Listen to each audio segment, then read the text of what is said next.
So let us start with the marathon lecture, or you can say exam oriented revision of your chapter number 4.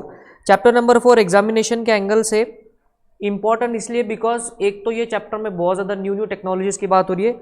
अब देखिए नाम में लिखा हुआ है e commerce, m commerce and emerging technologies. Are you understanding this? Plus ये examination के angle से एक ईजी चैप्टर भी है बिकॉज इसमें बहुत ज़्यादा टेक्निकलिटी इन्वॉल्व नहीं है. तो जैसा कि आप लोग देख रहे हो चैप्टर बेसिकली 3 से 4 पार्ट में डिवाइडेड है. सबसे पहला पार्ट जो मतलब जो ये जो सारा कुछ यहाँ पे है, this all is related to your e commerce part. All this risk control in e-commerce, what is e-commerce, what is the network architecture used in e-commerce and so on, right? The next part of the chapter talks about digital payments. The next part of the chapter talks about digital payment. ये रही screen. And उसके बाद जो last part है chapter का, that is computing technologies. जो नाम है ना इमर्जिंग टेक्नोलॉजीज, वो ये वाला नाम है. तो देखिए इमर्जिंग टेक्नोलॉजीज में के ये चार्ट काफी ज्यादा बड़ा है. इसमें जो सबसे इंपॉर्टेंट पार्ट है वो 2-3 है. जैसे क्लाउड कंप्यूटिंग बड़ा इंपॉर्टेंट है. ग्रिड कंप्यूटिंग से बहुत ज़्यादा आंसर जो है वो आते हैं, right. Scoring cum interesting chapter. Yes yes yes जी वरुण, आपका जो है कमेंट बराबर है. It is scoring also cum interesting as well. So हम लोग जो स्टार्ट करेंगे वो होगा आपके क्लाउड कंप्यूटिंग से शुरुआत करेंगे. तो सबसे पहले क्लाउड कंप्यूटिंग की कुछ इंपॉर्टेंट बातें मैं आपको बता दूं. अगर ये 4 चीज़ें आपको कोई भी कंप्यूटिंग सिस्टम में दिखती है तो हम उसको बोलेंगे क्लाउड कंप्यूटिंग. वो 4 चीज़ें कौन सी? सबसे पहला, there has to be a common storage space. Next, there has to be a network to the connection. Next, any time anywhere access का फीचर वहाँ पे होता है. और लास्ट होता है स्टैंडर्ड ऑपरेटिंग प्रोसीजर, तो हम इसको बोलेंगे SOP. ये 4 अगर चीज़ें आपको कोई भी कंप्यूटिंग सिस्टम में अगर दिख जाती है तो हम बोलेंगे वो कंप्यूटिंग सिस्टम बन गई आपकी क्लाउड कंप्यूटिंग सिस्टम. तो एक बेसिक सा एक्सप्लेनेशन आपको दिया. सबसे इंपॉर्टेंट आंसर चलेंगे, what are the characteristics of a cloud computing system. What are the characteristics, कौन बताएगा इसका आंसर? एग्जामिनेशन के एंगल से इंपॉर्टेंट है बट रेयरली इसको पूछा जाता है बिकॉज ये काफ़ी ईजी सा आंसर है. तो चलिए चलेंगे क्लाउड कंप्यूटिंग के इस आंसर को ओपन करेंगे. ये रहा क्लाउड कंप्यूटिंग की characteristics, right. Let us see some of the point. Elasticity, scalability and the pay per use. अब इसके लिए भी हमारे पास एक मेमोरी टेक्निक है, वो मैं आपको आज बोनस के तौर पे वो जो इसकी मेमोरी टेक्निक है वो मैं आपको बता देता हूँ. Let me just take out the points, right. तो इसके पॉइंट्स को हम लोग समझेंगे, फिर उसके बाद में मैं आपको इसकी मेमोरी टेक्निक बताऊंगा. सबसे पहला पॉइंट आ रहा है elasticity and scalability and the item of पे per use. What do understand by the term elasticity and scalability? Sir इसका ये मतलब है कि जो क्लाउड है वो आप अपने हिसाब से उसको एक्सपांड कर सकते हो. अपने हिसाब से आप उसको एक्सपांड कर सकते हो. अगर मैं क्लाउड का एग्जांपल ले ले तो Google drive is example, Gmail is an example. Microsoft की बात करें तो माइक्रोसॉफ्ट का one drive is an example. Are you understanding? Dropbox is also an example. तो क्योंकि इन सब में वो 4 चीजें आ रही है. वो 4 चीजें कौन सी? Any time anywhere access, you need a network to connect. The next one is that standard operating procedure and there is some common storage space. जो भी मैंने एग्जांपल लिया उसमें ये चारों चीजें आ रही है.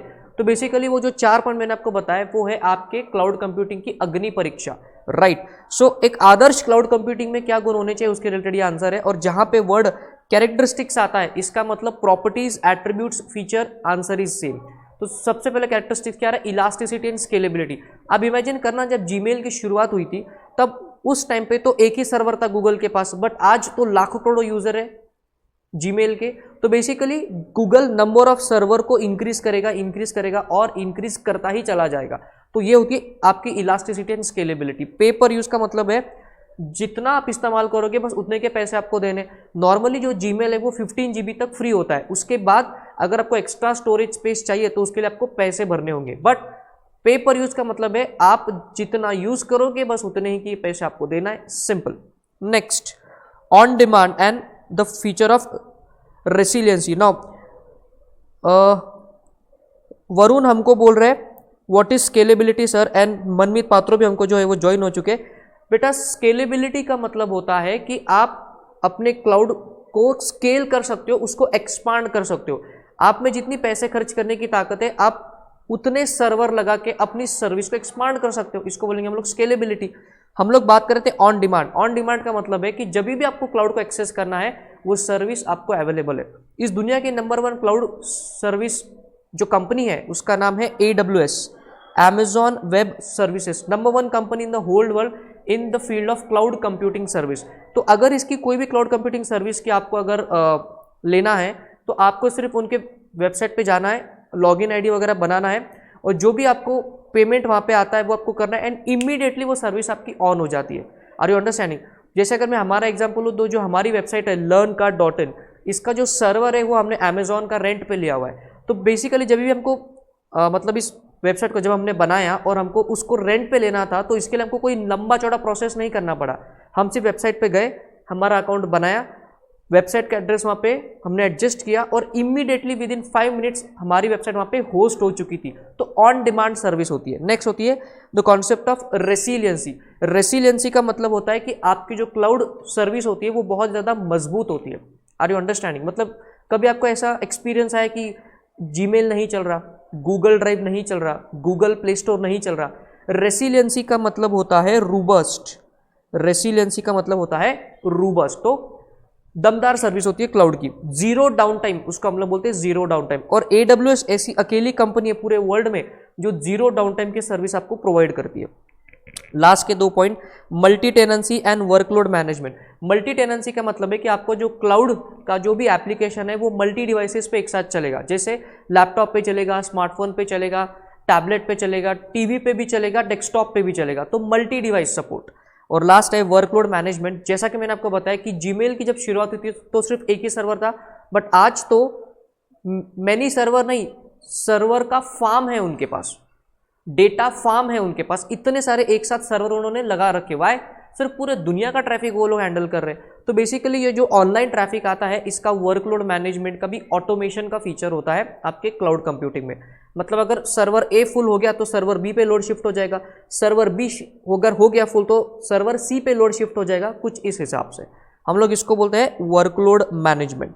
मनमीत पात्रो बोल रहे हैं sir AWS is an IaaS service model, infrastructure as a service. बेटा AWS जो है वो सारे तरह की सर्विस आपको देती है, इंफ्रास्ट्रक्चर वाली भी देगी, प्लेटफॉर्म वाली भी देगी और सॉफ्टवेयर वाली भी देगी। वो वर्ल्ड की नंबर 1 कंपनी है, तो सारे टाइप के सारे प्लेटफॉर्म की सर्विस आपको दे देगी। Not only IaaS, infrastructure, platform and software, सारी की सारी सर्विस आपको दे देगी। सो ये थे आपके कुछ important characteristic related to your cloud computing. चलिए अब हम लोग जाएंगे टाइप्स ऑफ क्लाउड कंप्यूटिंग पे, ठीक है। एडवांटेजेस डिसएडवांटेजेस में हम लोग बाद में आएंगे, ड्रॉबैक्स ऑफ क्लाउड कंप्यूटिंग पे बाद में आएंगे। सबसे पहले हम लोग जाएंगे क्लाउड कंप्यूटिंग के कुछ टाइप्स। तो बेसिकली इस दुनिया में 4 टाइप के क्लाउड कंप्यूटिंग है, private, public, hybrid and community. सबसे पहले बात करेंगे प्राइवेट क्लाउड की। प्राइवेट क्लाउड मतलब ऐसा क्लाउड, मेरा अपना क्लाउड, मैंने अपना क्लाउड बनाया है, उसको एक्सेस करने का राइट सिर्फ मुझे है। सी ये जो क्लाउड कंप्यूटिंग के टाइप है ना, ये एक्सेसिबिलिटी पे डिपेंडेंट है।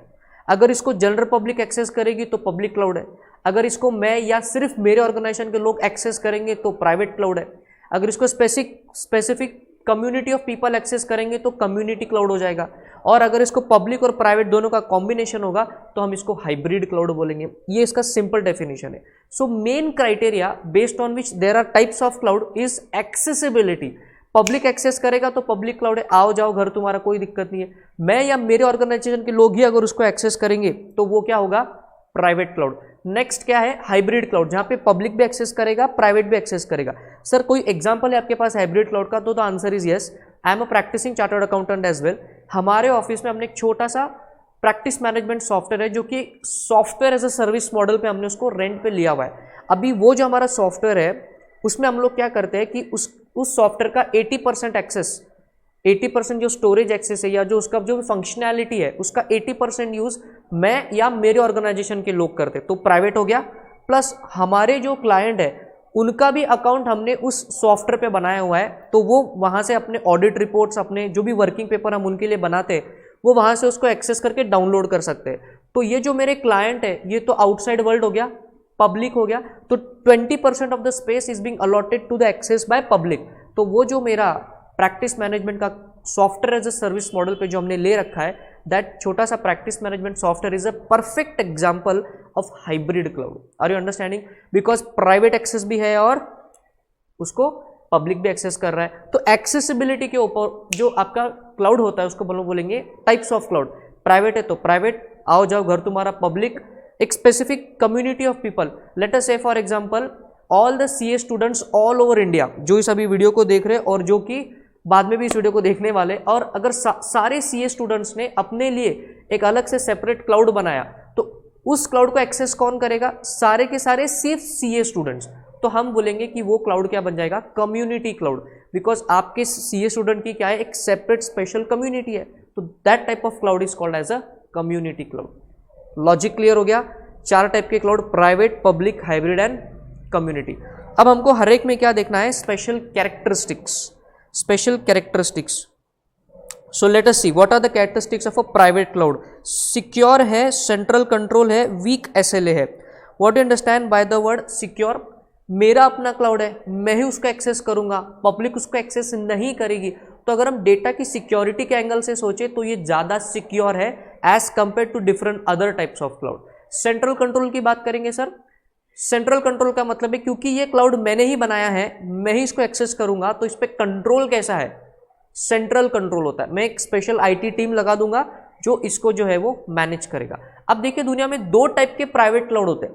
प्राइवेट क्लाउड के अंदर भी 2 टाइप है, जो कि आपके सिलेबस में छोटा सा रेफरेंस है, बट क्योंकि रेफरेंस है तो हमको जानना जरूरी है। So there are 2 types of private cloud. एक होता है ओन्ड प्राइवेट क्लाउड, या कह लो उसको इन हाउस प्राइवेट क्लाउड, और एक होता है outsourced private cloud. In house cloud मतलब क्या? मैंने अपना क्लाउड खुद बनाया, मेरे ऑर्गेनाइजेशन में वो क्लाउड मेरे ही बिल्डिंग में है, तो that is called as in house private cloud. What is an outsource private cloud? मैंने क्लाउड बनाने का काम इन्फोसिस को दिया, बनाया इन्फोसिस ने है, बट उसको एक्सेस सिर्फ मैं या मेरे ऑर्गेनाइजेशन के लोग करेंगे, बट क्योंकि सिर्फ बनाने का काम मैंने आउटसोर्स किया है तो हम इसको क्या बोलेंगे? Outsource private cloud. मेघना हजरा भी आ चुकी है। हाय मेघना, कैसी हो आप? आई होप आप जो है हमारे इस लेक्चर को एंजॉय कर रहे हो। मेघना is one of my student from the live batches, so welcome मेघना। बाकी अपने सारे बच्चों को भी लिया ये फटाफट साथ में। Now let us see the concept of weak SLA. SLA stands for service level agreement. देखिए जब भी आप कोई भी वेबसाइट पे अकाउंट बनाते हो, वहाँ पे एक छोटा सा आपको ऑप्शन आता है, टर्म्स एंड कंडीशन को आपको एग्री करना पड़ता है, तो वहाँ पे आप टिक करते हो, नॉर्मली आप पढ़ते ही नहीं। तो बेसिकली ये जो क्लाउड है प्राइवेट, ये मेरा अपना क्लाउड है, तो क्या मैं खुद के साथ स्ट्रिक्ट एग्रीमेंट बनाऊंगा या थोड़ा ठीक ठाक एग्रीमेंट बनाऊंगा? मैं खुद के साथ ठीक ठाक एग्रीमेंट बनाऊंगा। मतलब ये जो क्लाउड है वो अगर ठीक से नहीं चला तो उसके लिए मैं ही जिम्मेदार हूं, तो मुझे किसी और पे चिल्लाने की जरूरत नहीं है। तो द एग्रीमेंट जो बनेगा उस क्लाउड का वो 19-20 होगा, ठीक ठाक होगा, इतना स्ट्रिक्ट टर्म्स एंड कंडीशन उसमें नहीं होंगे, इसलिए हम उसको क्या बोलेंगे? Weak service level agreements. तो प्राइवेट क्लाउड की बात करें तो 3 कौन कौन से feature? Secure, central control and weak SLA. अब देखिए ये जो एडवांटेजेस एंड डिसएडवांटेजेस है ये हम लोग लास्ट में कवर करेंगे, जब सारे टाइप के क्लाउड और उसके कैरेक्टरिस्टिक्स को कवर करेंगे। मैं आपको लास्ट में इसकी ट्रिक बताऊंगा कि कैसे इसको आपको बिना याद रखे आप इसको फटाफट से लिख सकते हो। चलिए आगे बढ़ेंगे। पब्लिक क्लाउड, जैसे कि मैंने बात करी, आओ जाओ घर तुम्हारा, Gmail is an example of a public cloud. AWS is also an example of a public cloud. Facebook.com is also an example of a public cloud. Sir क्या बोला आपने? Facebook.com? Facebook कैसे क्लाउड हो गया है? Facebook is on a software as a service model. जब हम लोग जाएंगे वहाँ पे तो मैं आपको उसको प्रूव कर दूंगा, बट अभी के लिए समझिए Facebook is also an example of a public cloud. कोई भी एक्सेस कर सकता है ना, right? So what are the characteristics of a public cloud? What are the characteristics of a public cloud? तो ये देखिए, highly scalable, affordable, less secure. Highly scalable का क्या मतलब है? अब देखिए हमने मेन क्लाउड के कैरेक्टरिस्टिक्स देखे, क्या क्या थे? स्केलेबिलिटी, पेपर यूज, रेसिलियंसी का फीचर था। तो जो मेन क्लाउड में बेसिक जो कैरेक्टरिस्टिक्स है वो इन सभी टाइप के क्लाउड्स में कैरेक्टरिस्टिक्स होने वाले, बट हर टाइप में कुछ स्पेसिफिक अलग पॉइंट्स होंगे। तो अगर आप स्केलेबिलिटी की बात करो तो स्केलेबल तो प्राइवेट क्लाउड भी है, स्केलेबल पब्लिक क्लाउड भी है, क्योंकि स्केलेबिलिटी क्लाउड का बेसिक फीचर है। समझ में आ गया? Next, affordable. मुझे बताइए, जीमेल इस्तेमाल करने के लिए क्या आपने कभी कोई पैसा दिया? फेसबुक इस्तेमाल करने के लिए क्या आपने कभी कुछ पैसा दिया? आप बोलोगे सर हमको इंटरनेट का चार्ज लगता है ना। बेटा वो नेटवर्क अलग चीज हो गई, बट फेसबुक की सर्विस के लिए क्या आपने कभी कोई चार्ज दिया? नहीं। तो ये इतना एफोर्डेबल है, राइट? मतलब ऑलमोस्ट फ्री ही है। लेस सिक्योर, तुम्हारा डेटा फेसबुक के पास है, आपका डेटा AWS के पास है। कल चल के अगर वर्ल्ड वॉर होता है और पूरा अमेरिका का अगर नक्शा पूरी दुनिया से मिट जाता है, ऐसा नहीं होगा, बट अगर ऐसा हो गया तो आपका डेटा तो चला गया, तो लेस सिक्योर। अगर हम लोग प्राइवेट से कंपेयर करें तो इधर डेटा की सिक्योरिटी डाउनवर्ड पे है। तो ये थे आपके पहले 3 point. Next, highly available and stringent SLA. Highly available का मतलब है ऑन डिमांड, हाईली अवेलेबल का मतलब है ऑन डिमांड, जो कि बेसिक क्लाउड का भी फीचर ही है। स्ट्रिंजेंट एसएलए, प्राइवेट क्लाउड में क्लाउड भी मेरा, एग्रीमेंट भी मेरा, तो हुआ था वीक एसएलए। यहाँ पे क्या है, क्लाउड किसी और का, मैं सर्विस इस्तेमाल करूंगा, तो हमारे बीच एग्रीमेंट कैसा होगा, स्ट्रिक्ट टर्म्स एंड कंडीशंस होंगे, स्ट्रिक्ट टर्म्स एंड कंडीशन होंगे, तो strict stringent SLA. Are you understanding? Sir हमने तो कभी कोई एसएलए साइन ही नहीं किया। बेटा जाने ही अनजाने में आपने एग्री बटन पे क्लिक किया है, so that is nothing but an SLA, right? So these are the characteristics of your public cloud. आगे बढ़ेंगे हम लोग। Are you able to hear my voice? Proper audible आ रहा है कि मुझे कमेंट करके बताइए, फिर हम लोग आगे बढ़ेंगे। वीडियो प्रॉपर चल रहा है, streaming is going good, is everything going fine? जल्दी जल्दी बताइए, ठीक है। Now we go to the next type of cloud called as a hybrid cloud. Now what do you understand by the type hybrid cloud? मैंने आपको example दिया हमारा practice management software. तो हाइब्रिड क्लाउड में प्राइवेट भी है, public भी है। तो what are the characteristics of a hybrid cloud? Scalable, partially secure, stringent SLA and complex cloud management.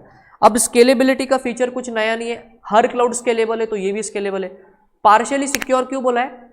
Public का इन्वॉल्वमेंट है ना, भले ही उसका एक्सेस प्राइवेट है बट पब्लिक भी एक्सेस कर रही है, तो पार्शियली सिक्योर। टोटल सिक्योरिटी नहीं है, तो टोटल खराब भी नहीं है, पार्शियल है, मिडवे। नेक्स्ट, जहां पे पब्लिक का एक्सेस आता है वहां पे आपके जो एसएलए है वो 101% कैसे होते हैं? स्ट्रिंजेंट एसएलए होते हैं। Next, complex cloud management. Why? There is a flavour of both private and public, right? तो आपको दोनों तरह के नेटवर्क आर्किटेक्चर, उस क्लाउड मैनेजमेंट को एक साथ यूज करना पड़ेगा।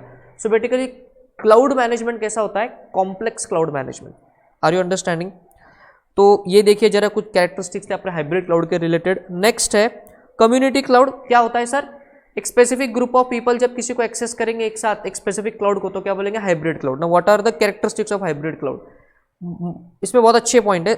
सबसे सिंपल ये वाला पॉइंट, क्योंकि कम्युनिटी क्लाउड है, आप इमेजिन कीजिए कि इंडिया के जितने चार्टर्ड अकाउंटेंट्स हैं सबने मिलके अपना सेपरेट क्लाउड बनाया, तो हम सबका डेटा कॉमन में है ना, तो मेरा भी डेटा उधर है, मेरे कॉम्पिटिटर का भी है वहां पे डेटा। भले ही जनरल पब्लिक एक्सेस नहीं कर रही, but number of other chartered accountants are accessing that data ना, तो सिक्योरिटी पार्शियल है as compare to private cloud. अब यहाँ पे देखिए दो टाइप के आपके पास आंसर है, collaborative and distributive maintenance and cost effective. Cost effective की बात हो रही है फिक्स्ड कॉस्ट के रिलेटेड, और ये बात हो रही है वेरिएबल कॉस्ट के रिलेटेड। अगर कम्युनिटी क्लाउड आपको बनाना है तो आप लोग सब लोग कंट्रीब्यूट करके उस क्लाउड को बनाओगे, तो जो फिक्स्ड कॉस्ट लगने वाली है वो डिस्ट्रीब्यूट हो जाएगी, तो कॉस्ट इफेक्टिव। और उसको मेंटेनेंस भी करना पड़ेगा, तो मेंटेनेंस का भी खर्चा सब में इक्वली कंट्रीब्यूशन आएगा, जो भी आपका रेशियो है उस हिसाब से, तो कॉस्ट इफेक्टिव। उसको हम लोग बोलेंगे कोलैबोरेटिव एंड डिस्ट्रीब्यूटिव मेंटेनेंस। तो फिक्स्ड कॉस्ट भी आ गई और वेरिएबल कॉस्ट भी आ गई। Are you understanding this? चलिए, तो ये था भाई आपका कम्युनिटी क्लाउड। तो अब मैं आपको बताने वाला था कि आपको एडवांटेजेस एंड डिसएडवांटेजेस कैसे लिखने। तो देखिए, आपको प्राइवेट, पब्लिक, हाइब्रिड, कम्युनिटी समझ गया, उनके कैरेक्टरिस्टिक्स समझ गए। अब उनके एडवांटेजेस और डिसएडवांटेज को आपको क्या करना है? कैरेक्टरिस्टिक्स के पॉइंट से ही लिखना है। मतलब जैसे अगर मैं प्राइवेट क्लाउड की बात करूं तो उसके फायदे क्या है? सेंट्रल कंट्रोल है, डेटा मेरे कंट्रोल में, डेटा बहुत ज्यादा सिक्योर है। Are you understanding? स्केलेबल है, हर क्लाउड स्केलेबल है, तो स्केलेबिलिटी उसके पॉजिटिव पॉइंट में लिख देना, राइट? सी कभी कभी क्या है, अगर आप लॉजिकली चीजों को याद रखोगे ना तो मगिंग अप करने की जरूरत नहीं होती। नेगेटिव पॉइंट्स ऑफ क्लाउड का प्राइवेट क्लाउड क्या हो सकता है? इसमें जो एग्रीमेंट होते हैं वो वीक एसएलए होते हैं। ये जो प्राइवेट क्लाउड है इसको मुझे ही बनाना है और अकेला पूरा मेरे पे खर्चा आने वाला है, तो ये बहुत ज़्यादा कॉस्टली है, तो इसका मेंटेनेंस भी कॉस्टली है और इसको सेटअप करना भी कॉस्टली है। तो अब देखिए, आपको क्या करना है, जब भी किसी स्पेसिफिक क्लाउड का एडवांटेजेस या डिसएडवांटेजेस आप लिखते हो, एक तो आपको इंस्पिरेशन लेनी उसके कैरेक्टरिस्टिक से, और दूसरा दूसरे क्लाउड को कंपेयर करके अकॉर्डिंगली एडवांटेजेस और डिसएडवांटेजेस आपको लिखना है। So there is nothing new in this point. Getting the concept? फटाफट से आगे बढ़ेंगे। अब बात करेंगे क्लाउड कंप्यूटिंग सर्विस मॉडल पे। Now what you understand by the term cloud computing service model? Cloud computing service model का मतलब है क्लाउड कंप्यूटिंग के कॉन्सेप्ट को इस्तेमाल करके पैसे कमाने के तरीके। तो basically we have 3 basic layers, infrastructure as a service, platform as a service and software as a service. अब इंफ्रास्ट्रक्चर हम उसको बोलेंगे आस, IaaS। अब इंफ्रास्ट्रक्चर का मतलब क्या होता है सर? आपको बेसिक एमिनिटीज प्रोवाइड करी जाएंगे। एक बात को समझिए, इस पिरामिड को समझिए। Now let us take an example कि ये क्लाउड का पिरामिड है, सॉफ्टवेयर एज अ सर्विस यहाँ आएगा, प्लेटफॉर्म एज अ सर्विस यहाँ आएगा and infrastructure as a service यहाँ पे आएगा। हम हमेशा एज अ यूजर, मैं या आप, हम हमेशा इस लेयर पे होते हैं बिकॉज हमको पता नहीं कि ये सॉफ्टवेयर को बनने में क्या क्या चीजें लगी, तो हमको हमेशा सॉफ्टवेयर एज अ सर्विस ही दिखता है। इस सॉफ्टवेयर को बनाने के लिए कुछ तो प्लेटफॉर्म आपको लगता है, तो यहाँ पे जो लोग होते हैं वो होते हैं डेवलपर, प्रोग्रामर, ये लोग इसका काम देखते हैं। तो ये लोग जो यूज करते हैं वो होता है प्लेटफॉर्म एज अ सर्विस, और जो बेसिक, जो नीचे बेस है उसको इस्तेमाल करने वाले होते हैं सिस्टम एडमिन्स। System admins. अब एडमिन से आपको लग रहा होगा कि सर व्हाट्सएप ग्रुप का एडमिन की बात हो रही है क्या? बेटा नहीं, व्हाट्सएप ग्रुप के एडमिन की बात नहीं हो रही है। बात यहाँ पे हो रही है कि basically infrastructure as a service का क्या मतलब है कि सॉफ्टवेयर को बनाने के लिए बेसिक क्या लगेगा? आपको एक बेसिक डेटाबेस लगेगा, आपको बेसिक नेटवर्क लगेगा, राइट? आपको एक बेसिक सा आईटी एनवायरनमेंट लगेगा। तो ऐसा बेसिक सर्विस प्रोवाइड करने वाला जो बंदा होता है, हम उसको बोलेंगे infrastructure as a service provider. एक और एग्जांपल देके समझाता हूँ। Late us say for example कि मुझे कहीं पे क्लास लेनी है और मैंने कोई एक रूम रेंट पे ले रखा है, तो अब जो लैंडलॉर्ड है उसने मुझे सिर्फ रूम दिया है वहां पे।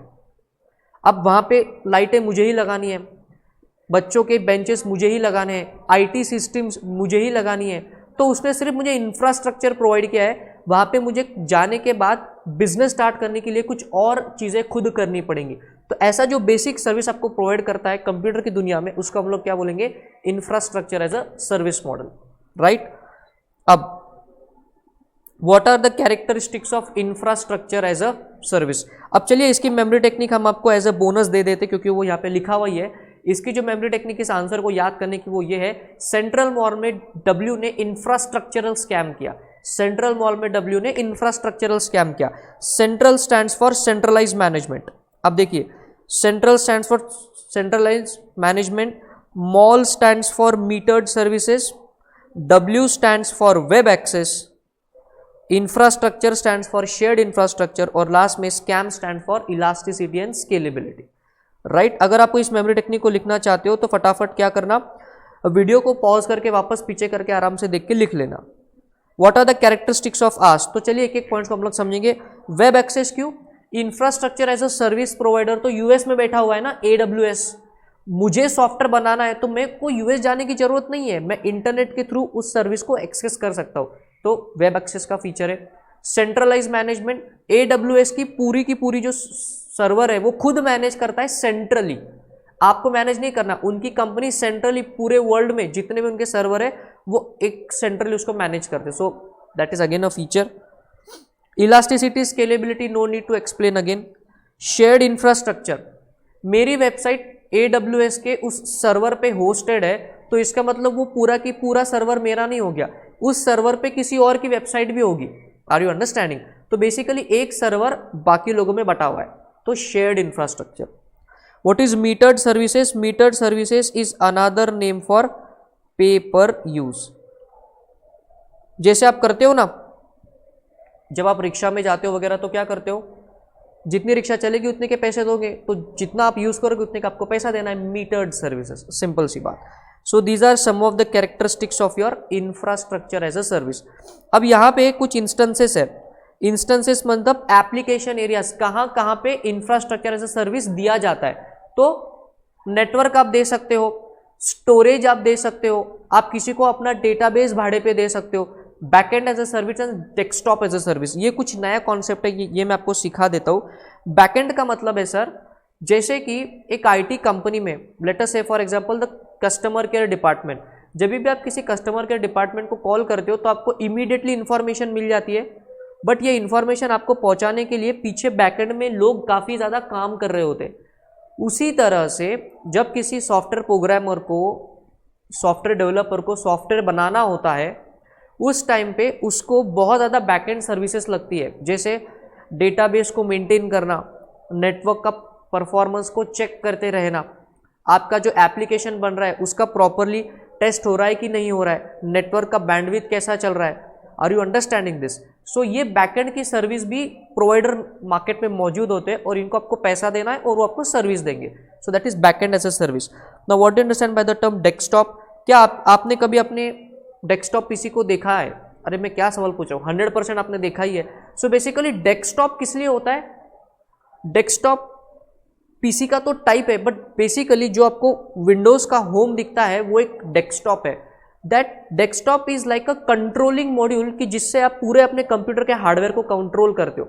Are you understanding? जैसे अगर आप देखो तो मैं इस पेन से यहाँ पे लिख सक रहा हूँ, तो बेसिकली इस हार्डवेयर को मैं कंट्रोल कर रहा हूँ। तो डेस्कटॉप का यूज होता है कोई भी चीज को कंट्रोल करने के लिए। जैसे अगर मैं 4 व्हीलर का एग्जांपल ले लूँ तो वहाँ पे जो डैशबोर्ड होता है, स्टीयरिंग, गियर, एसी, आपका स्पीडोमीटर, सारा कुछ पूरा गाड़ी का कंट्रोल उस डैशबोर्ड पे होता है। सो बेसिकली ऐसे आपके आईटी सिस्टम्स को मैनेज करने के लिए भी लोग आपको डैशबोर्ड बना के देंगे, हम उसको टेक्निकल भाषा में बोलते हैं डेस्कटॉप बना के देंगे, ताकि बहुत सारे सर्वर को एक ही मशीन पर बैठ के आप कंट्रोल कर पाओ। सो ऐसा जो सर्विस प्रोवाइडर है वो आपको जो सर्विस प्रोवाइड कर रहा है दैट इज इंफ्रास्ट्रक्चर सर्विस के अंदर desktop as a service, right? तो ये था उसका एक्सप्लेनेशन। तो इतने टाइप के एप्लीकेशन एरियाज है आपके इंफ्रास्ट्रक्चर एज अ सर्विस के। नेक्स्ट है आपका platform as a service. Sir platform as a service is a step ahead in infrastructure as a service. वही क्लासरूम का एग्जांपल। अब पहले एग्जांपल में उसने मुझे सिर्फ क्लासरूम दिया था, नेक्स्ट एग्जांपल में उसने मुझे क्लासरूम भी दिया, लाइटें भी लगा दी, बेंचेस भी है, आईटी सिस्टम्स भी है, मुझे सिर्फ जाके क्लास की शुरुआत करनी थी। तो मैं बोलूँगा जो भाई साहब ने जो इतना मुझे प्रोवाइड किया है वो क्या है? Platform as a service.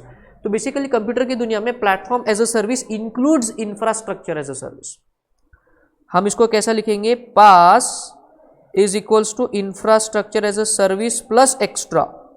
समझ में आ गया? बस इतना ही। अब इसमें बहुत ज्यादा एक्सप्लेनेशन लायक नहीं, बिकॉज कोई पॉइंट ही नहीं है आगे। सॉफ्टवेयर एज अ सर्विस, यह है पिरामिड की टिप जहां पे आप और मैं इस्तेमाल करते हैं। तो देखिए इस दुनिया में जो भी वेबसाइट है वो सारी की सारी सॉफ्टवेयर एज अ सर्विस है। तो basically software as a service क्या होता है? यहाँ पे यूजर को जो भी नीड है उसके हिसाब से वो सॉफ्टवेयर को एक्सेस करके उसका पेमेंट करता है। आप बोलोगे सर हमने फेसबुक का तो कभी पेमेंट ही नहीं किया। बेटा वो फेसबुक की अपनी बिजनेस पॉलिसी है, जीमेल की अपनी बिजनेस पॉलिसी है, गूगल ड्राइव की अपनी बिजनेस पॉलिसी है कि वो लोग बहुत चीजें फ्री में देते हैं, राइट? बट वो जो आपको प्रोवाइड कर रहे हैं वो क्या है? Software as a service. Now what are the instances of SaaS? तो testing as a service, API as a service and email as a service. तो हमने जीमेल को ऑलरेडी एग्जांपल ले तो ईमेल खत्म हो गया। एपीआई का मतलब होता है एप्लीकेशन प्रोग्राम इंटरफेस। सर इसका मतलब क्या होता है? जैसे मेरे पास अभी है लिनोवो का लैपटॉप, यहाँ पे जो प्रोजेक्टर चल रहा है वो है सोनी कंपनी का। अब लिनोवो की दुनिया अलग है, सोनी की दुनिया अलग है, बट कैसे ये दोनों डिवाइस आपस में साथ में काम कर रहे? This is because of the technology called as API. अब एपीआई को डेवलप करना तो आप भी कर सकते हो, बट उसके लिए फिर आपको इंजीनियरिंग की डिग्री लेनी पड़ेगी। तो मार्केट में सर्विस प्रोवाइडर अवेलेबल है कि जिन्होंने ऑलरेडी एपीआई को डेवलप किया हुआ है, आप बस उनको पैसे दे दो, वो आपको एपीआई दे देंगे। तो वो जो आपको देंगे वो होगा software as a service. Next है टेस्टिंग एज अ सर्विस। जो नए नए स्टार्टअप्स होते हैं वो उनके पास एक तो फंडिंग की कमी होती है, उसमें वो नया सॉफ्टवेयर बना रहे होते हैं तो उनको कॉस्ट बहुत इन्वॉल्व होती है।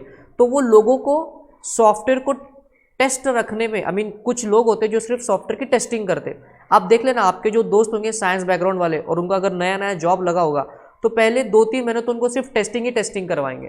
तो बेसिकली जो नए स्टार्टअप्स होते हैं वो जब नया सॉफ्टवेयर बनाते हैं तो वो अपना सॉफ्टवेयर दूसरों से टेस्ट करवाते हैं, बिकॉज वो अफोर्ड नहीं कर सकते एम्प्लॉयज़ को हायर करके टेस्ट करवाना। तो ऐसी कंपनीज ऑर्गेनाइजेशंस मार्केट में अवेलेबल है जो आपके सॉफ्टवेयर को टेस्ट करके आपको बताएगी कि ये सॉफ्टवेयर कैसा है, और वो फ्री में नहीं करेगी, आपसे पैसे लेंगी। तो वो जो आपको प्रोवाइड कर रही है that is software as a service but in testing mode, तो उसको बोलेंगे टेस्टिंग एज अ सर्विस।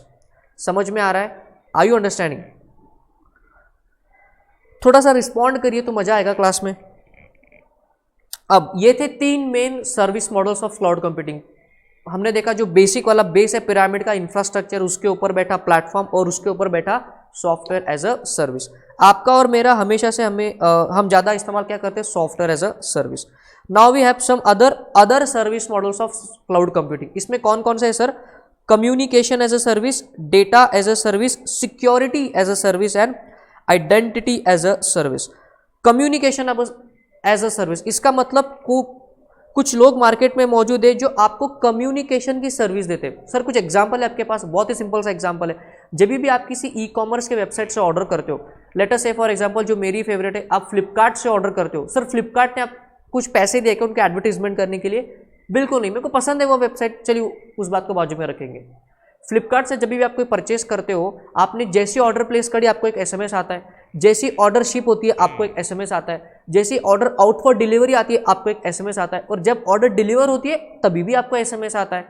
तो आपको क्या लग रहा है, वहां पे कोई फ्लिपकार्ट का बंदा बैठ के आपको एसएमएस शूट कर रहा है? नहीं, फ्लिपकार्ट ने क्या करा हुआ है कि बीएसएनएल जैसी जो टेलीकॉम कंपनीज है, इनके एसएमएस के सर्वर रेंट पे लिए है और उन सर्वर को अपने सिस्टम से कनेक्ट कर दिया है। तो जब भी कोई ऑर्डर फ्लिपकार्ट पे प्लेस होती है तो बीएसएनएल के एसएमएस के सर्वर से आपको एसएमएस शूट होता है। तो बेसिकली बीएसएनएल फ्लिपकार्ट को जो सर्विस प्रोवाइड कर रहा है वो क्या है? कम्युनिकेशन एज अ सर्विस, और उसका पैसा भी फ्लिपकार्ट उसको देना पड़ता है बीएसएनएल को।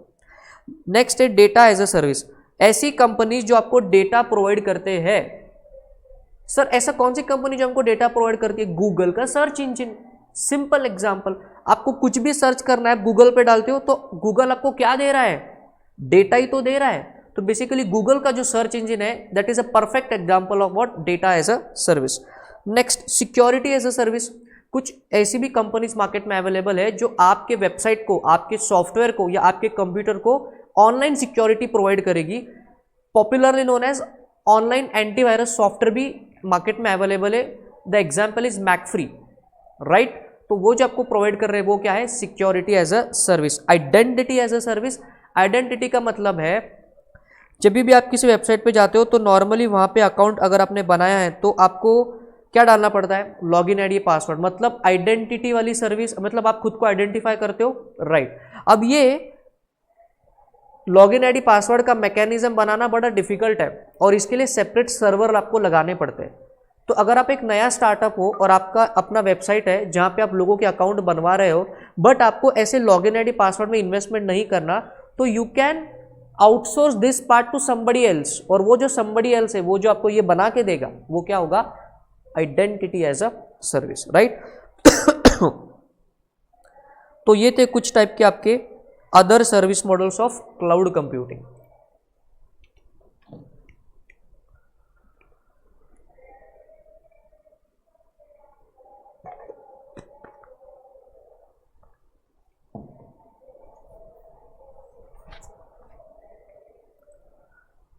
Right?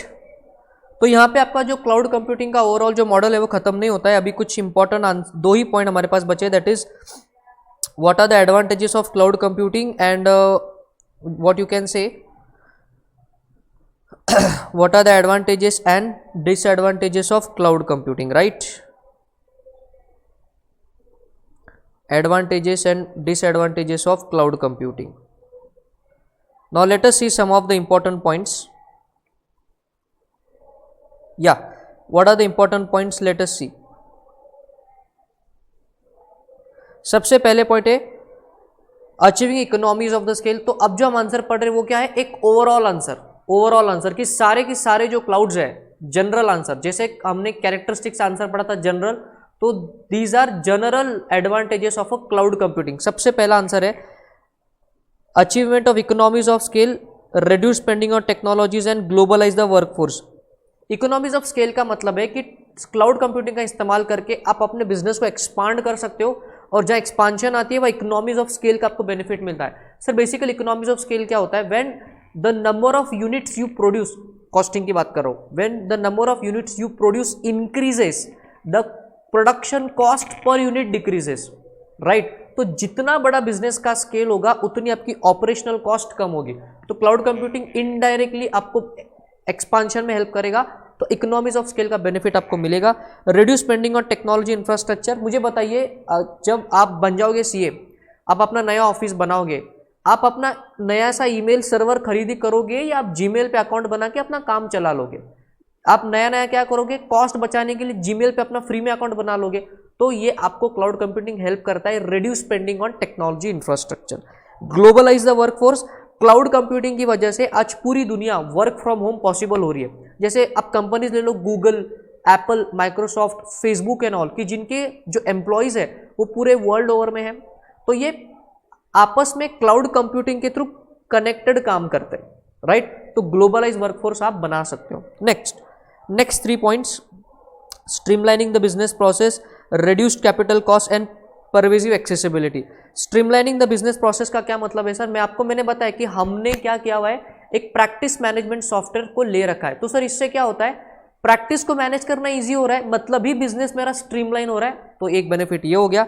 Reduce capital cost, again the repetition of the above point, जो कि ये वाला था, reduce spend on technology infrastructure. Pervasive accessibility मतलब हाईली अवेलेबल होती है।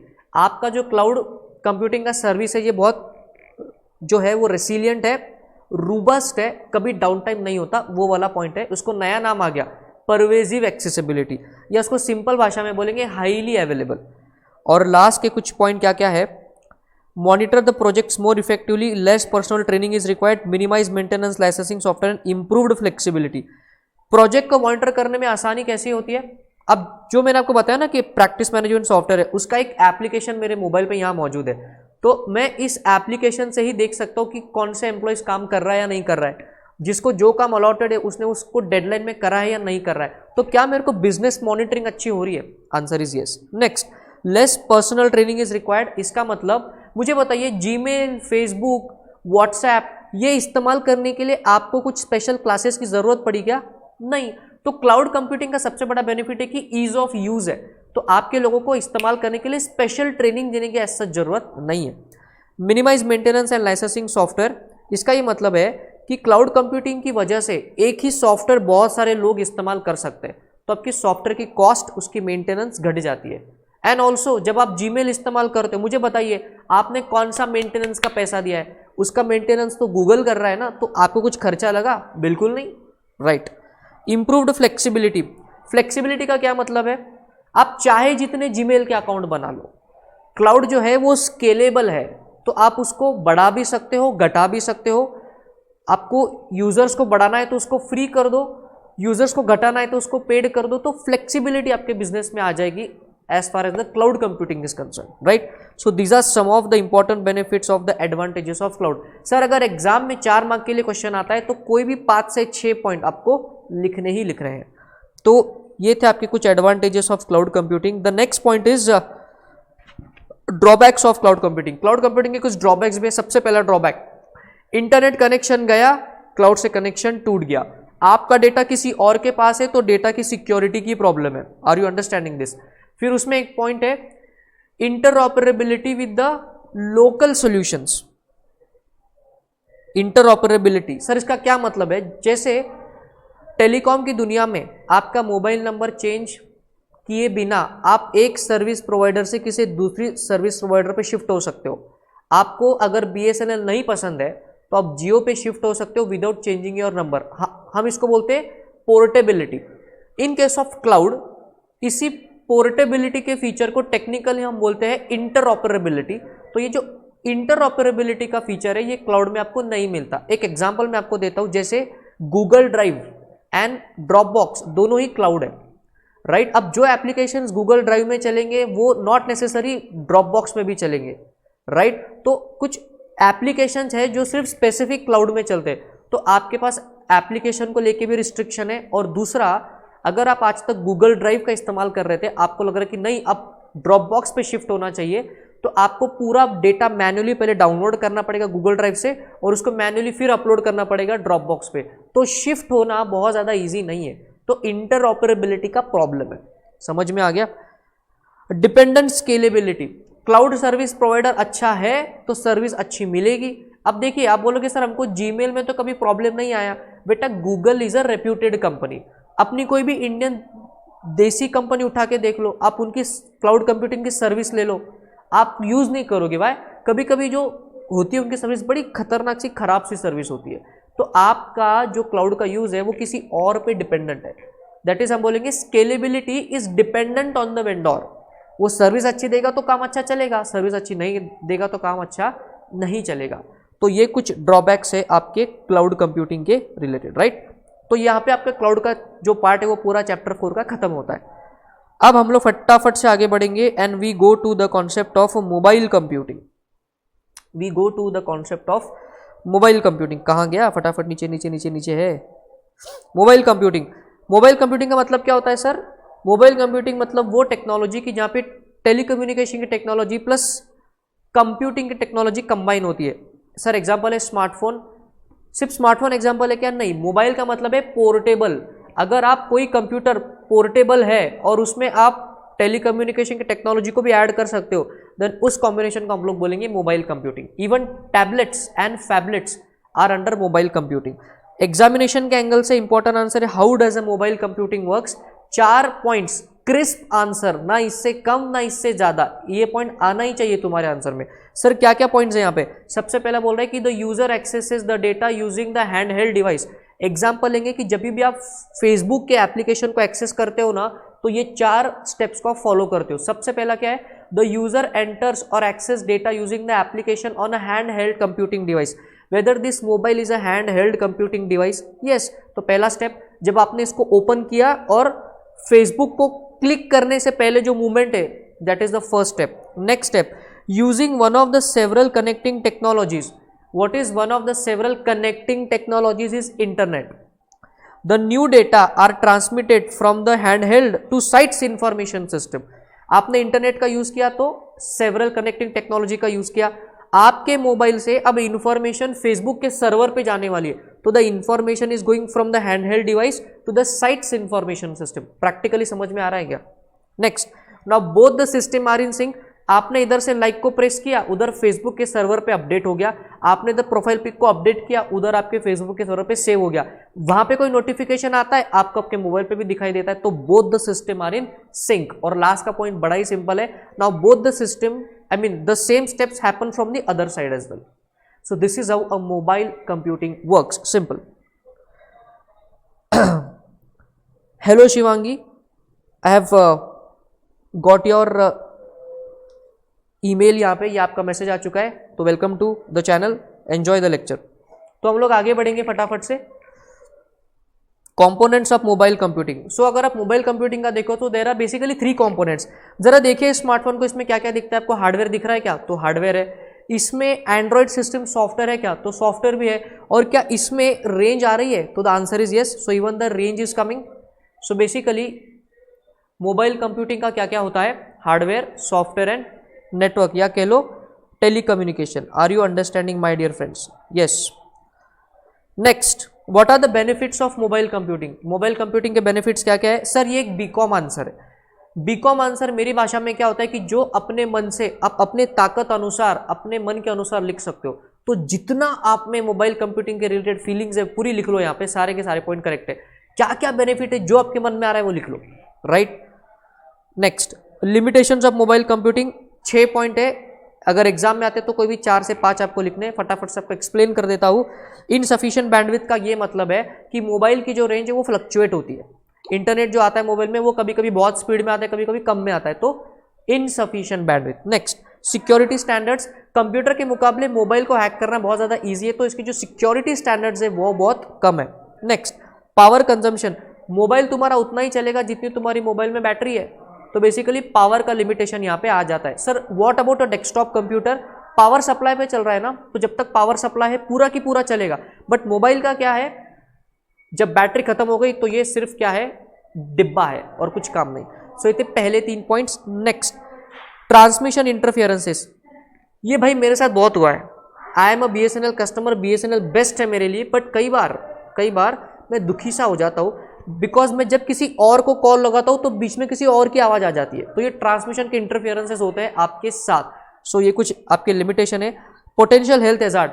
सर मोबाइल कंप्यूटिंग से आपको कुछ हेल्थ हैजार्ड है क्या? इसमें जो रेडियो एक्टिव वेव्स निकलती है वो आपके हार्ट के लिए और आपके बालों के लिए ठीक नहीं है। और लास्ट का पॉइंट है, इसमें ICAI ने अपनी पूरी की पूरी लेवल गिरा दी। ये क्या बोल रहे हैं, human interface with the device. वो बोल रहे हैं कि मोबाइल कंप्यूटिंग का एक प्रॉब्लम ये कि इसकी स्क्रीन ना बहुत छोटी है, इसकी स्क्रीन बहुत छोटी है, तो इसको ना टाइप करने के लिए बहुत दिक्कत सी होती है। हाँ तो करो फिर बड़े बड़े पे टाइप, आपको मना किसने किया है? बट अब आईसीएआई ने ऐसा पॉइंट लिखा है तो जो है वो आपको लिखना पड़ेगा, राइट। सो ये थे कुछ 6 पॉइंट जो कि लिमिटेशन है आपके मोबाइल कंप्यूटिंग के रिलेटेड। नेक्स्ट ग्रीन आईटी, ओ हो क्या कॉन्सेप्ट है ग्रीन आईटी। फटाफट से कमेंट करके बताइए what do you understand by the term green IT. आज मुझे जानना है आप लोगों से कि ग्रीन आईटी के रिलेटेड आप क्या समझते हो या आप क्या जानते हो। What do you understand by the term green IT. कौन बताएगा मुझे भाई ग्रीन आईटी क्या होता है, बताना फटाफट। मैं आपके कमेंट के लिए रुको, एक बच्चा कोई कमेंट कर दे तो मुझे समझ जाएगा कि आपको समझा है या नहीं समझा है व्हाट इज ग्रीन आईटी। बताओ जल्दी जल्दी कमेंट करके।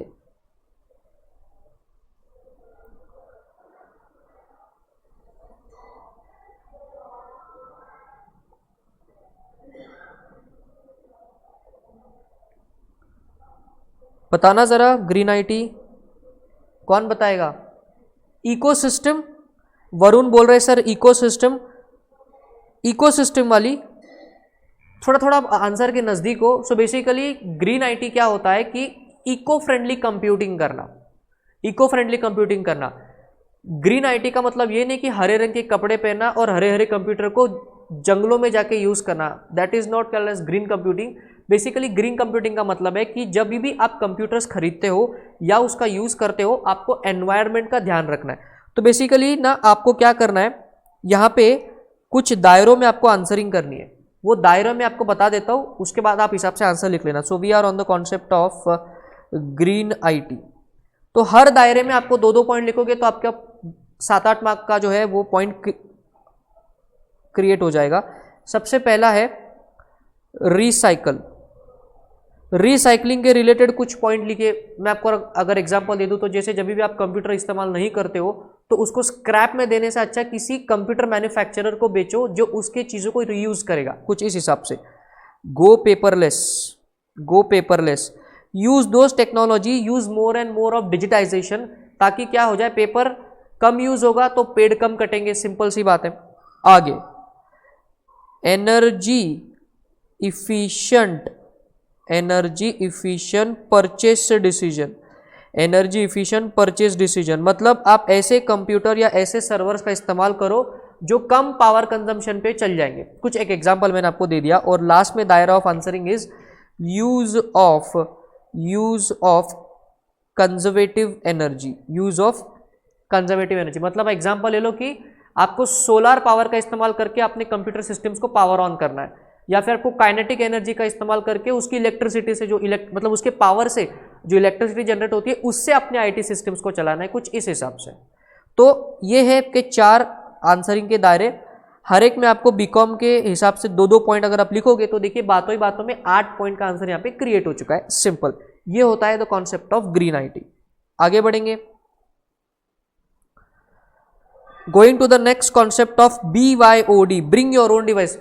जितना सिंपल ये नाम है उतना ही सिंपल ये कॉन्सेप्ट है। ये कॉन्सेप्ट क्या कहता है कि जब भी एक बड़ा ऑर्गेनाइजेशन होता है उसमें जो लोग काम करते हैं, अगर वो ऑर्गेनाइजेशन कहता है कि जो एम्प्लॉयज है मेरे वो अपना अपना डिवाइस लेके आए और उस पर हमारे इस ऑर्गेनाइजेशन का काम करे, तो वो जो पॉलिसी फॉलो कर रहे हैं वो क्या है, bring your own device. Sir ऐसा कौन करता है, बड़ी सॉफ्टवेयर कंपनी। सर एग्जाम्पल ले लीजिए माइक्रोसॉफ्ट।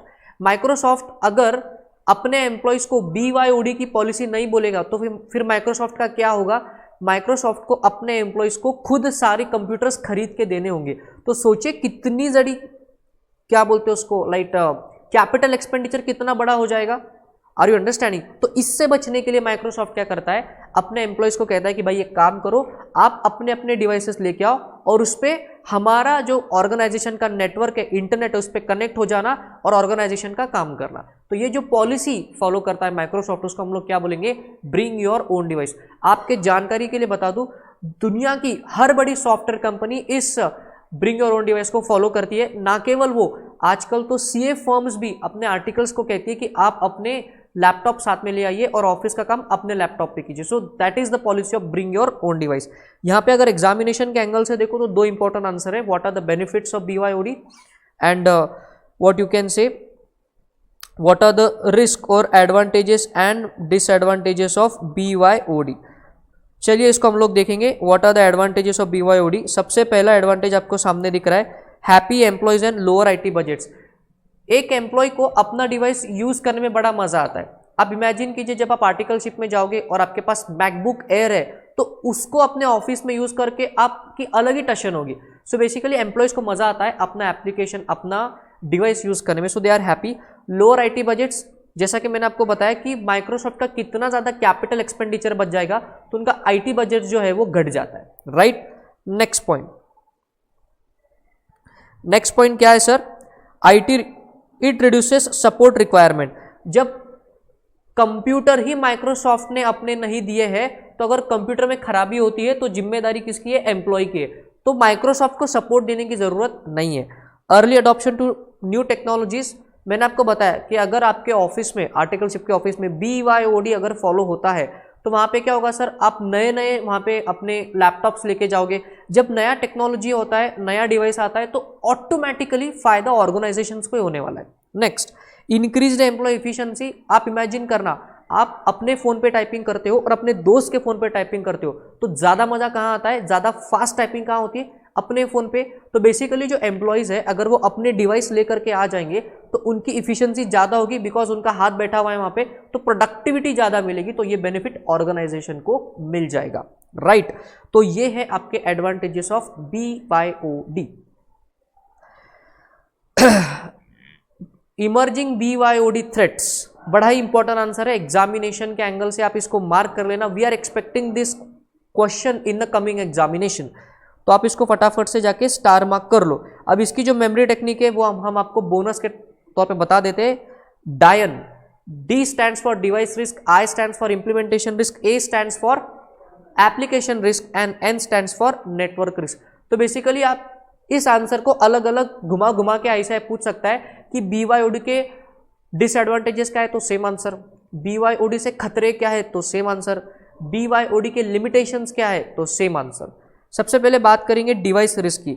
BYOD में एम्प्लॉय अपना डिवाइस लेकर के आ रहा है, अगर वो डिवाइस चोरी हो गया तो भले ही नुकसान एम्प्लॉय का होगा बट उसमें का डेटा तो ऑर्गेनाइजेशन का है, तो उस डिवाइस का चोरी हो जाना इज अ रिस्क, तो उसको हम लोग बोलेंगे डिवाइस रिस्क। इंप्लीमेंटेशन रिस्क, मैंने आपको स्टार्टिंग में बताया कि BYOD इज अ पॉलिसी, जो कि एक डॉक्यूमेंट होता है। उस डॉक्यूमेंट में आप लिखते हो कि जब भी कोई एम्प्लॉय इस डिवाइस को, अपने डिवाइस को हमारे ऑर्गेनाइजेशन में यूज करेगा तो उसको कुछ टर्म्स एंड कंडीशन को फॉलो करना होगा।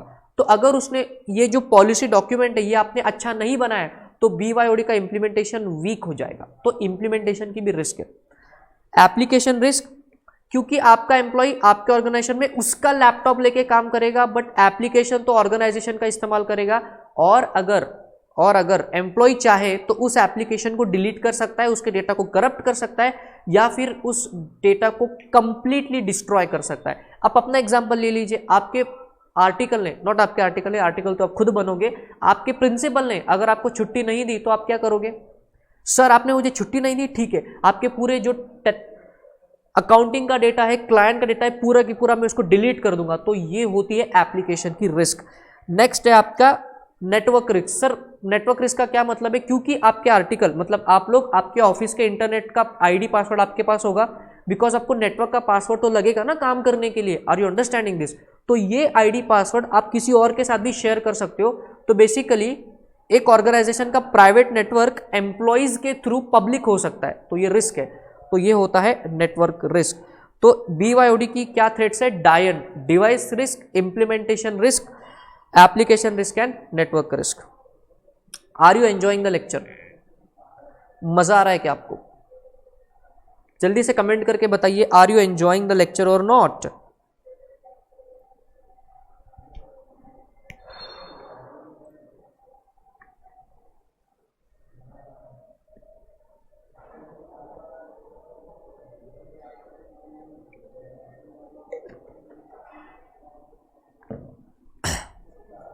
राइट,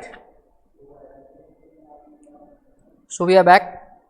अब हमको जाना है नेक्स्ट कॉन्सेप्ट पे, वेब 3.0 एंड वेब 4.0। अब ये जो वेब 3.0 है, this is nothing but world wide web.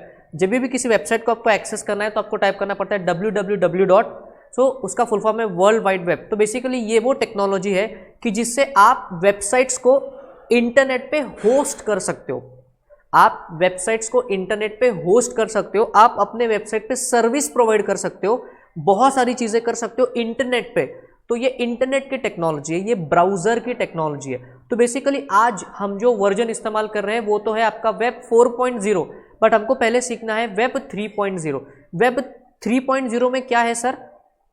Basically इसके लिए आपको पहले वेब 1.0 और 2.0 का हिस्ट्री देना पड़ेगा।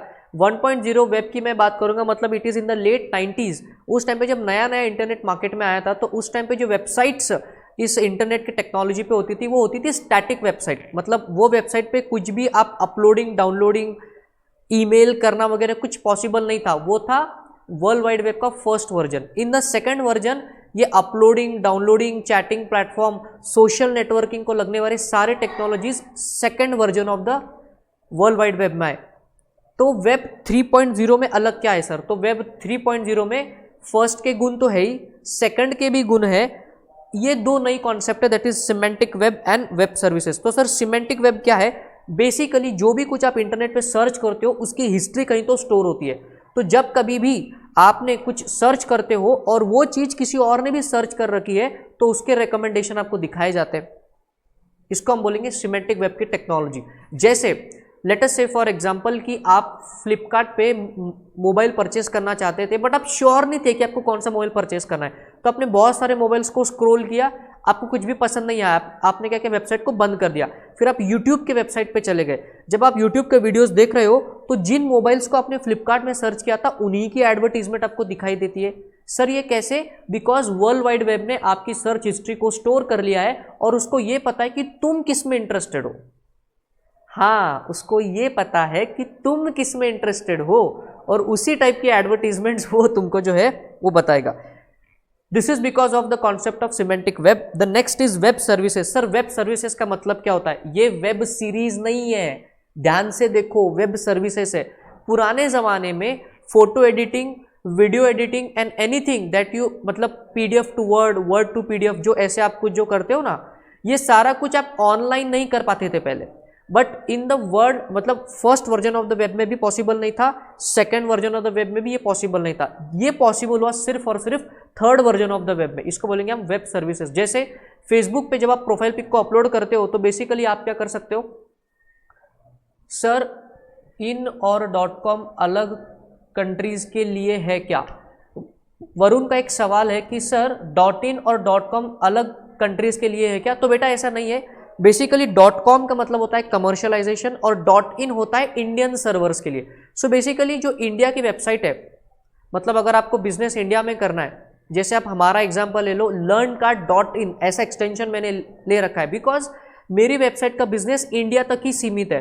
तो अगर मैं .com लगाता हूं तो हो सकता है कि मेरी वेबसाइट को सर्च करने में थोड़ा सा टाइम ज़्यादा लगे, बट अगर मैं .in लगाता हूं तो as far as India is concern मेरी वेबसाइट इंडिया में ज़्यादा इसकी विजिबिलिटी हो जाएगी। .com is for the whole world and .in या फिर जो अलग अलग डॉट्स है वो अलग अलग कंट्रीज के हिसाब से होते हैं, राइट। तो मैं बात कर रहा था वेब सर्विसेज की। तो जो चीज़ें आप पहले ऑनलाइन नहीं कर सकते थे, जैसे वीडियो को एडिट करना, MP3 टू, मतलब video to MP3 cutter joiner, ये सारी चीज़ें आप ऑनलाइन कर सकते हो। This is possible because of the concept of web services और ये वेब 3.0 में आया। अब हम लोग बात करेंगे द इंट्रोडक्शन ऑफ वेब 4.0। मैं हमेशा से मेरे क्लासेस में हमेशा कहता था कि ये अपडेशन होने वाला है, ये वेब 4.0 का अपडेशन होने वाला है। और देखिए ICANN ने इसको कर दिया बिकॉज हम आज की दुनिया में जिस वेब की टेक्नोलॉजी को यूज़ कर रहे हैं वो है आपका fourth version of the world wide web. तो सर इसमें नया क्या है? ये वर्ल्ड वाइड वेब ज़्यादा इंटेलिजेंट है, ये वर्ल्ड वाइड वेब ज़्यादा इंटेलिजेंट है।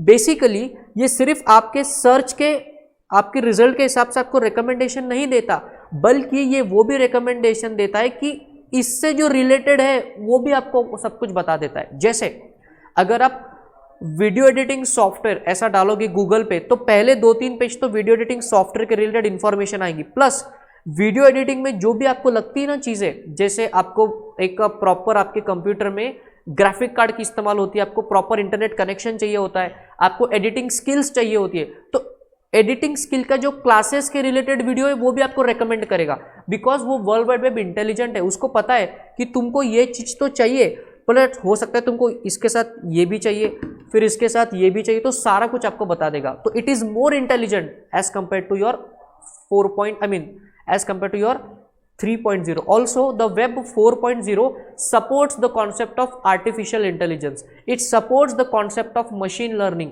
जो 3.0 नहीं करता था. Are you understanding? बस इतना छोटा आपका जो है वो conceptual explanation है. And I am expecting that in the coming new years, ICI इसमें और ज़्यादा अपडेशन करेगा. वेब 3.0 आपके सिलेबस से हट जाएगा और अब वेब 4.0 ज़्यादा आगे बढ़ेगा. बट जब वो होगा जब होगा, बट हमको अब देखना है next concept, and that is the concept of internet of things. क्या जानते हो आप इंटरनेट ऑफ थिंग्स के बारे में? इंटरनेट ऑफ थिंग्स, तो बेसिकली मैं आपको बता दूं, internet is the most giant network on this complete planet. एक बार रिपीट करूंगा, internet is the most giant network present on the internet, I mean present on this planet. अगर कुछ ऐसी टेक्नोलॉजी हमारे पास अवेलेबल हो कि जो नॉन लिविंग थिंग्स है, जैसे ये कीबोर्ड, ये माउस, मेरे स्टूडियो में लगे हुए जो लाइट्स वगैरह है, अगर मैं इनको इंटरनेट से जोड़ दूं और इनमें से निकलने वाली इंफॉर्मेशन अगर इंटरनेट पे रहेगी तो मैं उसको कहीं से भी कंट्रोल कर पाऊंगा. जैसे कभी कभी आपके साथ होता होगा कि आप अपने घर से निकल गए बट आपके रूम की या बाथरूम की लाइट जो है वो चालू रह गई, तो फिर इस केस में अगर आप वर्क पे निकल जाते हो तो आपको याद आता है अरे वो लाइट जो है वो ऑन रह गई.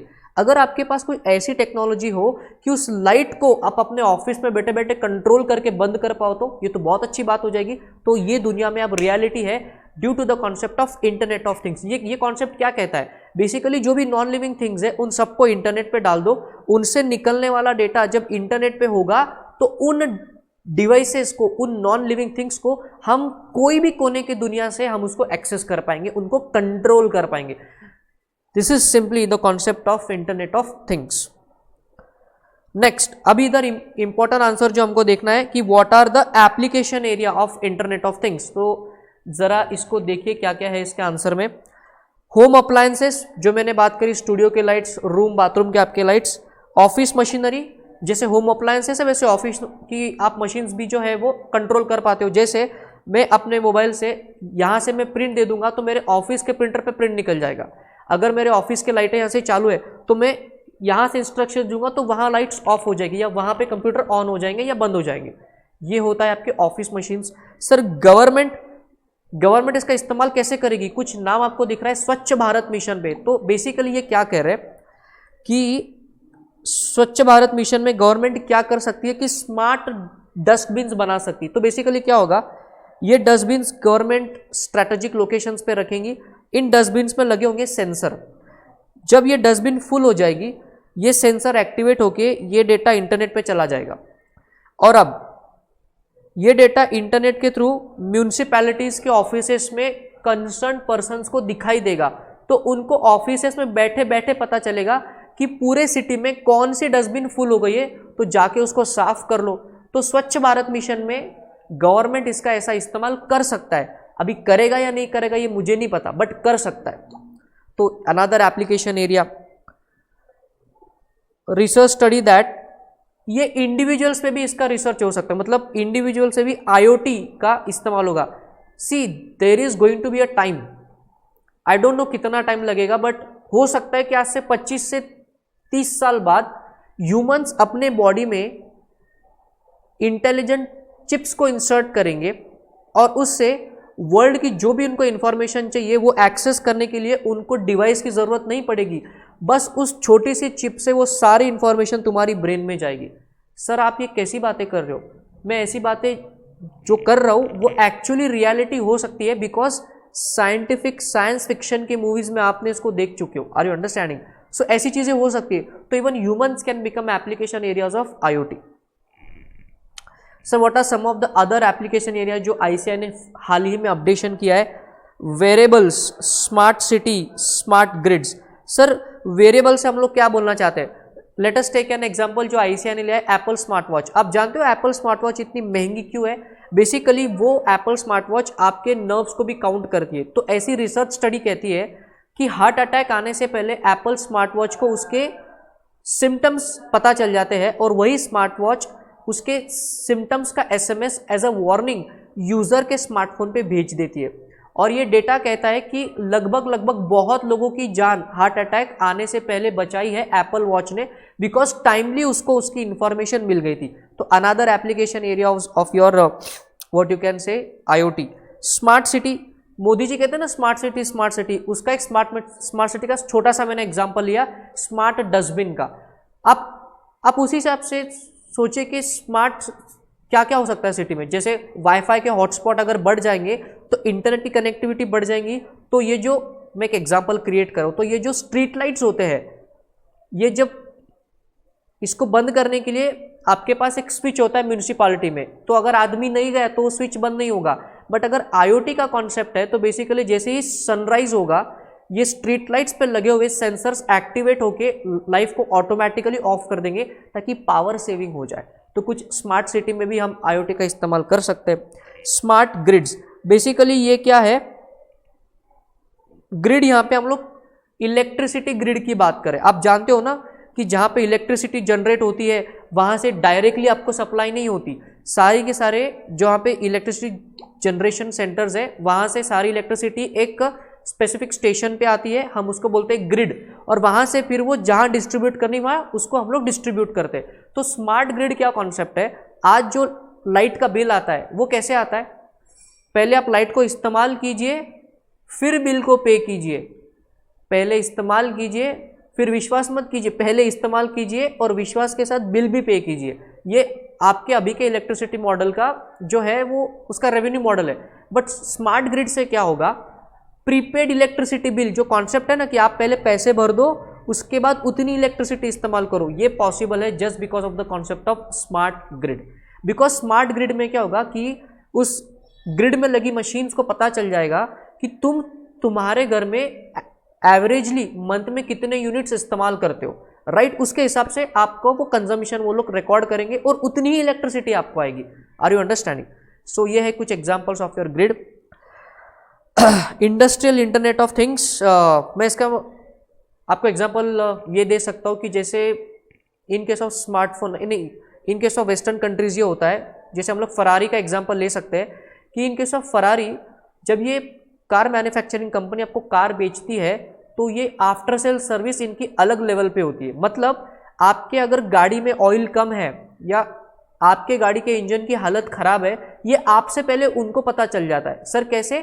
फरारी में लगे हुए हैं सेंसर्स और वो इंटरनेट से कनेक्टेड है, तो अगर जो भी गाड़ी के परफॉर्मेंस के रिलेटेड डेटा है वो इंटरनेट के थ्रू फैक्ट्री पे जा रहा है, तो फैक्ट्री में बैठे लोगों को पता है कि तुम्हारी गाड़ी में क्या प्रॉब्लम है। तो बेसिकली इंडस्ट्री में भी इसका इस्तेमाल हो सकता है।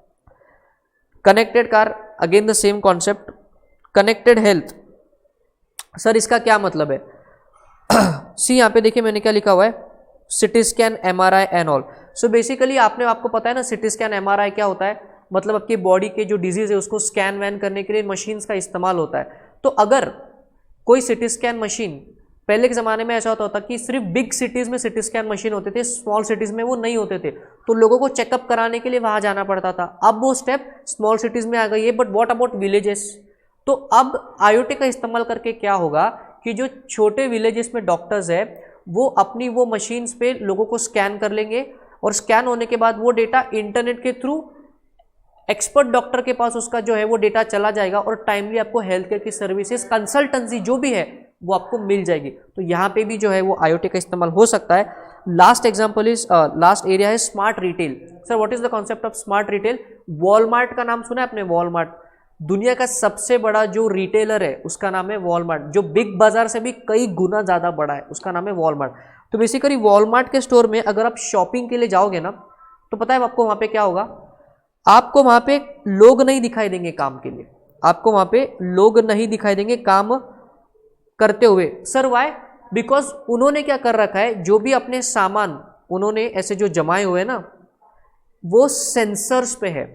मतलब अगर कोई एक स्पेसिफिक रैक है, वहाँ पे अगर आपने 2-3 आइटम्स को उठा लिया तो वो सेंसर्स पूरी की पूरी इंफॉर्मेशन बिलिंग काउंटर पे भेज देंगे कि इस स्पेसिफिक व्यक्ति ने इतना सामान उठाया है। और जब तक आप लोग बिलिंग काउंटर पे जाओगे आपका बिल ऑलरेडी आपके हाथ में होगा, तो रुकने की आपको ज़रूरत नहीं है। And even due to sensors man power cost घट जाता है। तो smart retail is that concept. Sir ये इंडिया में अवेलेबल है क्या? हो सकता है अवेलेबल हो जाए, अभी तो नहीं है। Smart supply chain, supply chain management concept क्या है? प्रोडक्ट के प्रोक्योरमेंट, प्रोडक्शन, डिस्ट्रीब्यूशन, कस्टमर को डिलीवरी और उसका फीडबैक, पूरा ये जो साइकिल है उसको हम लोग क्या बोलेंगे? Supply chain management. तो बेसिकली ये जो सप्लाई चेन मैनेजमेंट है, इसमें अगर आप IoT को लगा दो तो आपको इंफॉर्मेशन बहुत ही फास्ट मिल जाएगी। समझ में आ रहा है? तो इवन सप्लाई चेन मैनेजमेंट में इसकी आपको हेल्प हो जाएगी। तो these are some of the areas of, और you can say the application areas of your internet of things. अगर एग्जामिनेशन के एंगल से देखो तो बेसिकली आपको यहाँ पे कोई भी 5 से 6 पॉइंट लिखना, तो आराम से आप इसको लिख लेना। IoT में हम लोग आगे बढ़ेंगे। We come to the concept of risk. अभी जहाँ पे फायदे तो वहाँ पे रिस्क भी। क्या रिस्क है? तो basically 4 types of risk. Risk to product manufacturer, risk to the user of this product, थोड़ा इसको मैं रब कर देता हूं,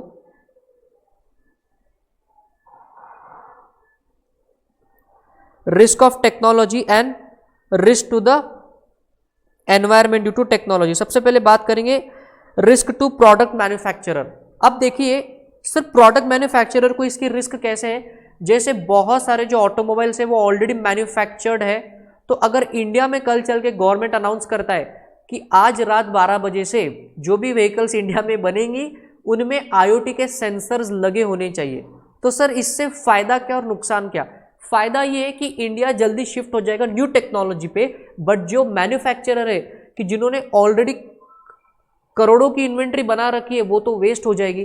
तो प्रोडक्ट मैन्युफैक्चरर को ये रिस्क है कि उनकी जो इन्वेंट्री है वो विदाउट IoT वाली है अभी, तो वो वेस्ट हो सकती है, तो उनका कैपिटल जो है वो खराब हो सकता है। Next is risk to the user of this product. जैसा मैंने आपको बताया था कि IoT में क्या होता है, आपकी सारी इंफॉर्मेशन इंटरनेट पे जा रही है, तो बेटा कितनी पर्सनल इंफॉर्मेशन इंटरनेट पे जा रही है? जैसे आपके रूम का लाइट चालू रह गया, ये आपको आपके ऑफिस में बैठे बैठे पता है, तो ये अगर आपको पता चल रहा है इंटरनेट पे से, तो हैकर को भी पता चलेगा, तो हैकर को पता चलेगा तुम घर पे नहीं हो, तो चोरी हो सकती है। Are you understanding? तो यूजर को क्या रिस्क है कि उसका जो प्राइवेट डेटा है वो बहुत ज्यादा पब्लिक हो रहा है, तो डेटा के प्राइवेसी, उसकी सिक्योरिटी को लेकर के रिस्क है। Next is technological risk. IoT being a very new concept, इसमें अभी तक कोई स्टैंडर्डाइजेशन का कॉन्सेप्ट नहीं आया है। Are you understanding? कोई स्टैंडर्डाइजेशन नहीं आया है, और जहाँ पे स्टैंडर्डाइजेशन नहीं आता है उधर जो है वो वेरिएबल बहुत होता है। बहुत सारे अलग अलग अलग वैरायटी के IoT के डिवाइसेस बन रहे हैं, कोई स्टैंडर्डाइजेशन नहीं है। तो जहाँ पे स्टैंडर्डाइजेशन नहीं होता, टेक्नोलॉजी में कॉस्ट ज़्यादा लगता है, राइट? तो ये एक रिस्क है टेक्नोलॉजी की। और सर एनवायरनमेंट को क्या रिस्क है? जब भी कोई न्यू टेक्नोलॉजी डेवलप होती है, आगे बढ़ती है टेक्नोलॉजी, तो उसके लिए आपको इक्विपमेंट्स जो है वो लाने होते हैं, तो आप क्या करोगे? रिसोर्सेज को इस्तेमाल करोगे, और जितना रिसोर्सेज को इस्तेमाल करोगे डायरेक्टली या इनडायरेक्टली ये एनवायरनमेंट को इफेक्ट करेगा। सो एनवायरनमेंट की भी ये रिस्क है। So we have 4 types of risk, manufacturer को रिस्क, यूजर को रिस्क, टेक्नोलॉजी वाली रिस्क एंड एनवायरनमेंट को risk. Yes, we now come to the concept of artificial intelligence. Sir, what is the meaning of the term artificial intelligence? Dear बच्चों, रोहित जायसवाल, हाय रोहित, क्या आपने अभी अभी join किया है? Yes, welcome. काफी लेट हो गए आज रोहित, चलिए कोई बात नहीं, आइए फटाफट से। हम बात कर रहे थे आर्टिफिशियल इंटेलिजेंस की। कौन मुझे बताएगा कि तुम्हारे पास इंटेलिजेंस है वो कैसी है, आर्टिफिशियल है कि नेचुरल है? फटाफट से कमेंट बॉक्स में कमेंट करके बताना, तुम्हारे पास जो इंटेलिजेंस है वो आर्टिफिशियल है कि नेचुरल इंटेलिजेंस है, या है भी नहीं? क्या, what is the actual scenario? मैं आपके कमेंट्स के लिए रुका हूं, कोई तो कमेंट कर दो। कब से वीडियो देख रहे हो, फटाफट से कमेंट भी कर दो। कौन सी टाइप के इंटेलिजेंस है आपके पास, आर्टिफिशियल या फिर नेचुरल? जल्दी जल्दी बताइए, आई एम वेटिंग।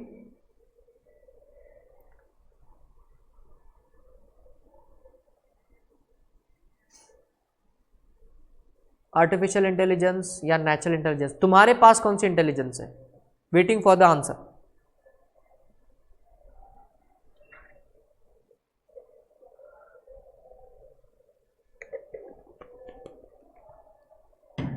वरुण बोल रहा है हाइब्रिड, क्या बात है, वरुण के लिए जोरदार तालियां हो जाए।